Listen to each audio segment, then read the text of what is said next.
падари ман Зинковский Валерий Васильевич соли 48-м таваллуд шудааст дар шаҳри Усть-Каменогорск. Модарам соли таваллудаш 50 Зинковская Валентина Степановна. Дар заводи металлург кор кардем. Худам соли 77 таваллуд шудам. Мактаби миёнара тиёр кардам. Дар оиламу ду фарзандем. 3 сол техникум хондам, 1 сол кор кардем. Дигар чира рис кардем металлурга. Лимон доштем, лимонои худро бо деҳқониёро гирифтем, тарафҳои Қазоқистон бурдем. Савдо кайсардем, насиб даст, хай духтаракам омаданд, хеле лимон хариданд. Ки ҳамуҷа баъд насиб даст, хай оилам қати шинох шудем. Хай шинох шудем, 1-2 ҳафта омад рафт. Маъқул кем, ошиқ шудем қати ҳамон духтар, хай гап занон ки 1 рӯз, 2 рӯз, 1 моҳ давом кард. Ӯ омадааст янгама гуфтааст ки ман бояд ира бигирам. Назаш дидам, мегирамаш. Вақте оилаи мо аз дунё гузашт сари фарзанд, баъд духтарчаи калоним 4 сола буд, диям гишт 2.5 сола. Хай бо уҷа манам фаҳмондам, гуфтам ки 2 та фарзанд дорам, хай ки мақсад розӣ бошӣ. Михелай не гуфт ман розиам, мақсад ман наздидам. Падари модарма гуфтам ки ами мардака наз мебинама, шавхар менама. Хай аввал розӣ набуданд, баъд розӣ шуданд. Баъд ҳами очаш розигӣ накард. Пеши акам рафт, пеши янгам модар қатӣ гап зада. Хай маслиҳат кардам, падари модарам аввалаш розӣ набуданд. Хай бомта қатӣ розӣ шуданд. Бо ман гусел мекарданд дар поезд. Поезд қатӣ шав сувор шудем то Алматора. Алмато қатӣ автобус бе Ташкент омадем. Ташкент автобус бе Душанбе рамта. Дар автобус қатӣ омадем бе ами Кумсангира. Насиб даст омадем. Дар хонаам наз қабул мекардам. Падари модари хуб дошт. Назму дидана. Аввал модармо дид, гирьяҳ кард, хирсандӣ кард. Ранги дарав лоқи пари ами чи хидма пӯшонданаш. Омадем инҷа, хай тӯй ки хирсандии падар модар қатӣ розӣ шуданд. Ҳама қишлоқ омаданд тамошо. Хай омадан никоҳ мекарданд. Дар мобайни 2.5-3 монда ами тоҷикиро гӯё 80-85% айхид кард. Баъд хай ососта дарав хеле номбандию чира чи не ёдаш дод, ососта компютер дорам шкла модарам нишонаш дод. Дигар ҳамон вақт то мурдан шуда хизматчива кардак да. Хай хамиркунира нишон дод, не сос. Аввал бенамак кардам. Бенамак кардем. Хай ососта ёд гирифтем. Хамир кардем. Нона бастем.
دهقونی هم با فرمون همی قطعی سیبگاه هم چیزا میکاریم با خوب میشه با خودش اینا میره و پخته کنیم پخته را کلان مینه یا که پولیزی مینیم تو شنوندن تو هم پختن شب مهنت مینه قطعیمون 1 هکتار زمین داریم همی دسته هم ده هر دونه ده کس ده هر ماه هم خیلی گندم میکاریم با چین روزگارمو با میبینیم که اگه زورمو برسه خیلی پولیزی مینیم با خیلی مکای دون مینیم اگر که کمتر ساز باشه با بسیارتر مینیم این پولیزی را خیلی فرزندو را هر دیمو نگاه کیم کلون کیم وقتی که ما دخترچه‌مو توی کردیم هم مادرش هم اویلم هم کرپا و کرپاچه و تکسری و همش های دستی خودش دختگی اینه همسایه‌ام هم تویشه و یگون توی کنن دختراش و همی دستی کرپا میارن همی میدوزه شو مقصد ای دستش میه همه هنر و مختگی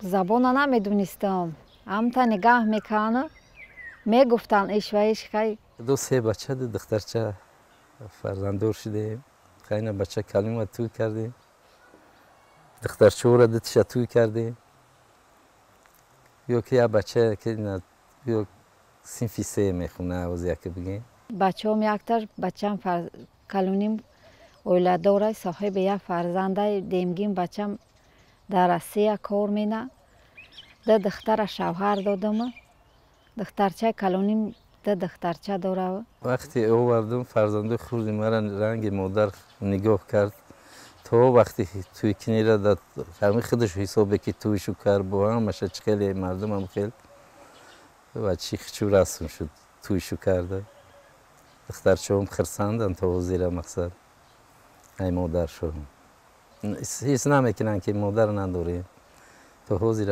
اوچه میگن حرمت مینن های دخترها را همو یعنی نشون دادن یاردم کنه توی کیمه دوختن همش دوختن خودم نیاد گرفتم تا وقتی پدر مادر بودن رنگ فرزند خود دوستش میدادن همین پدر خودش آدم خوب که بود همی هر کلمه و سخنو را همی خیلی خودمو گم میزنیم یگون گم میزد یگون کلمه را ختم میکرد میگفتش که خیلی دخترم همین نوتوری تره مقصد همین حرف همین خیلی بگود بود لحجهش توری میشه و که اینجا کمتر نوتوری گپ زدیم با میخندن 10 هفته زبان یاد گرفتم خیلی آدمای خوبه مادرم رنگ فرزند دوستش میداشت خیلی میگفت دخترم مقصد همین بیاگم باری را خفه نکنیم مقصد نرنجونش که مسافر رای همه وقت همه حرمتش میکنن همین قشلوق همه نازش میبینن همسوی هم کدمویش میبینن پای مرین میگن قچوقش مینن حرمتش مینن می همسایه توی میشوند مانی دسترخون میکنیم پختی پز مینیم میریم میشینیم های رفت اومد داریم مانی فیراد مینیم توی مینیم میوین میشینن در کسلی و بیماری مانی میریم وانی میوین خبرمو میگیرن مانی میریم خبر میگیریم هیچ که نمیگه که من ای او وطن گه اومدم چیکم هم واری چیکتی قبول میکنه رفت اومده همسایه خوب دارم همسایه دوست میدارن اینا توی میشود در توی با میره کلچور هم میبنده خبرش مینن میره و میبنده اینه خشت برنده همه چپوتی و کلچر هم خودش میبنده اومدیم شوهرم گفت خیلی سر لباس میپوشیم و نیتا چی داریم خیلی قبول کردیم لباس ملی پوشیدیم خیلی فورت گفت میبرمت خیلی محکولم شد آدمای خوب دیگه در اینجا ایستادم کار یاد گرفتم که میگفتن که مقصدی نمیسته میره و چی نمیکنه در اینجا ایستادن نمیتونه نیک شگری خدا در همش مقصد روزی که بد ایستاد همه هنر آموخت با اوجا میمونی رفتیم فرزند کلونیم در اوجا تولد شد 1.5 سالگه در کازاخستان زندگی کردیم دیگه اومدیم همیجا زندگی را دوام دادیم 4 فرزند دیگه در اینجا تولد شد 2 بار من رفتم دیگه خیلی بچه ها کلون شدن چون میرفتن خطی بچه ها با میرفتن 15 روز 20 روز میستان با اوج خطیم فرزندانش می اومدن. 2 سال بعد تویمو مادرم اومد. با این خسر بچه‌م اومد، زنش قطعی اومد، این 3 بار پشت من اومد. خواهیم محکول کس همیجا، خواهیم میمونیش که محکول کس. 20 روز ایستادن همین 20 روز یکم روز بچی نه به هر روز دم خشت تبار شگر بسیار هر روز دم مهمونیه بگو شلپر شده اقلم یه روز دم گیره میگو دموی خیلی نیست همین مهمونی جهکم باید بره. با بعد اومدن ینگم اکام خواهی پدرم نصیب نبودست ای دنیا گذشته ایجا را ندید. 2 سال پس 3 سال بعد خشتبار ما خبرگیری میرم. خواهی یه ماده ما میستم با میگردم میام. مادرم اکا ینگم خطی موندگیه. ایجا اومخته شدم دیگه اوجا محکولم نیست. وقتی میرم وطنم خواهی میستم یا 10 روز میستم با مادرم میگم میرم منم محکوله دموجا وطن شده فرزندان دموجا شوهرم اموجا من امو دیگه امو تاجیکستان وطن من محکول مایه. با این آش مینه آش بهترین شوربه مینه با ما قطعی خچوه با دایب قطعی چی ما هم خوش مینه با باید و مزه میکنه. های همه خوراکا را پخته میتونم. همه را یاد گرفتم. آش شوربه همه منتو همه خوراکا را یاد گرفتم.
وقتی که نصیب دست اومدیم با من همی علما گفتم که با نگوی مقصد من ترا مجبور آوردم یا که من ترا چی میکنم اگر که راضی نباشیم مقصد میگردیم میریم زندگی حیات مقصد مجبوری نیست. من هر یک ششتگی و خستگی میگفتمش که تو عذاب کشی مقصد من در چی در کار گناه در کلای من مقصد میگفتم که راضی نباشی به خدا میریم میبرم نه میگو من همین 100% راضیم. تاجیکستان دوست میدارم وطن خوب آدمای خوب محکولم شده در زندگی را دوام میتیم.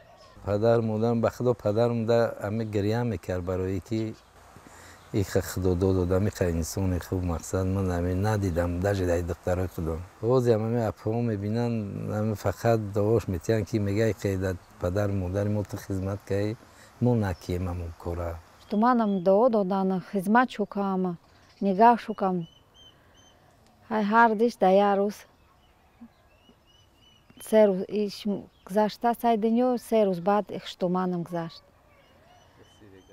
در 3 ویگه اخسرم اخشتومانم گذشت پدر مادرم خرسان تو مردنش و خرسان بدهیده دعا میدادش فقط های نقشه دارم که خطی شوهرم برم وطنم مادرم نگاه کنم مادرم سالش رفتگی اگر راضی شوه بیارم همیجا نگاهش کنم خطی نویره دعا شب گیرم من همی شکر خدایم انتخابی همسر ما کردگی میندارم 1000 بار که خدمت های اینا فرزند پدر و مادر ما کردگی 100,000 بار من میندارم همی اویلم فرزندم هم غیرگی را به خدا حس نکردن هم خیلی مادر خود شو کلون شو کرده است به حد فرزندم خرسندم تاجیکستان ما محکول شدم اینجا سر لباس همه آدما و توی آرزو دارم که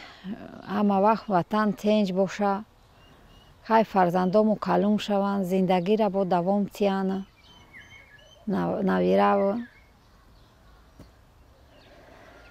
همه آباد باشن نصیب دست بسیاری وقت میپرسم میگه 100% وقتی هست من راضی ام از زندگی تاجیکستان رنگی همی چون دوست میدارم میگه مقصد بمینه تاجیکستان ای وطنم اوست میگم وکله نمیگیرم